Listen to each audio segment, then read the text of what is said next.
હાલ દિવાળીના પર્વની દેશભરમાં ઉજવણી ચાલી રહી છે તે વચ્ચે રાજકોટમાં ગઈકાલે કાળી ચૌદસની રાત્રે ટ્રિપલ મર્ડરની ઘટના સામે આવતા રાજકોટમાં કાયદા અને વ્યવસ્થાની સ્થિતિ સામે મોટો સવાલ ઉઠ્યો છે।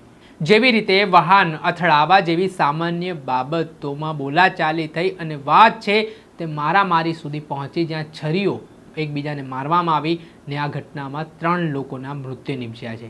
ઘટનાની જાણ પોલીસને થતાં પોલીસના ધાડે ધાડા ઘટના સ્થળે દોડી આવ્યા હતા।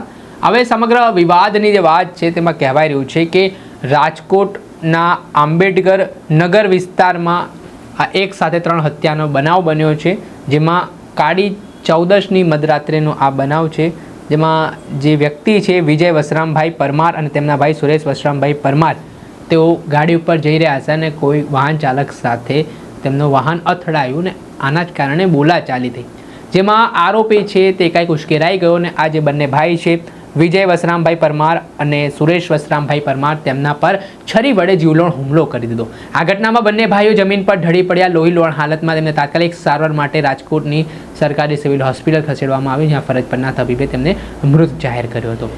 આ ઘટના બાદ જે મૃતક પરિવારજનો છે તેમનામાં ભારે આક્રોશ ફાટી નીકળ્યો હતો અને આ હત્યા કરનાર જે આરોપી છે તેની પણ હત્યા કરવામાં આવી હોવાની વિગતો કહેવાઈ રહી છે।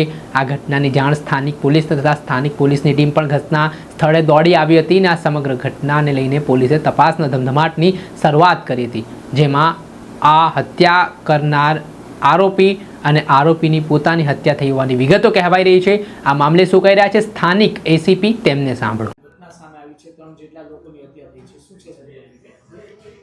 માલવીયાનગર પોલીસ સ્ટેશનમાં આંબેડકર નગર વિસ્તારમાં ત્યાં એક જૂથ અથડામણ થયેલ, જેમાં 3 વ્યક્તિના મોત થયેલ છે, જેમાં મરણ જનારના નામ છે અરુણભાઈ વિનુભાઈ બારોટ, તેમજ સામે પક્ષે જે સુરેશભાઈ વસરામભાઈ પરમાર અને વિજયભાઈ વસરામભાઈ પરમાર, એ બંને સગાભાઈઓ છે। અને આ અકસ્માત બાઇકને અકસ્માત ગાડી અડવાથી અકસ્માત સામાન્ય અકસ્માત થવાથી બોલાચાલી થયેલ અને છરી, બેટ તેમજ તારિયા ધોકા વડે ઈજાઓ પહોંચીને હાલમાં 3 વ્યક્તિઓ ઇન્જર્ડ છે, જેમાં 2 સારવાર હેઠળ છે અને એક બેનને સામાન્ય ઈજા છે। કેટલા વાગ્યાની આસપાસ આ ઘટના રાત્રે 12:30 વાગે આસપાસ બનાવ બનેલ છે।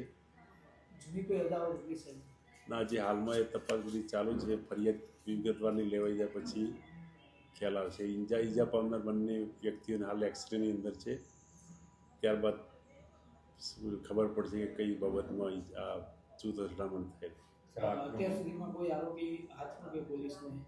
અરે હાલમાં પૂછપરછ ચાલુ છે।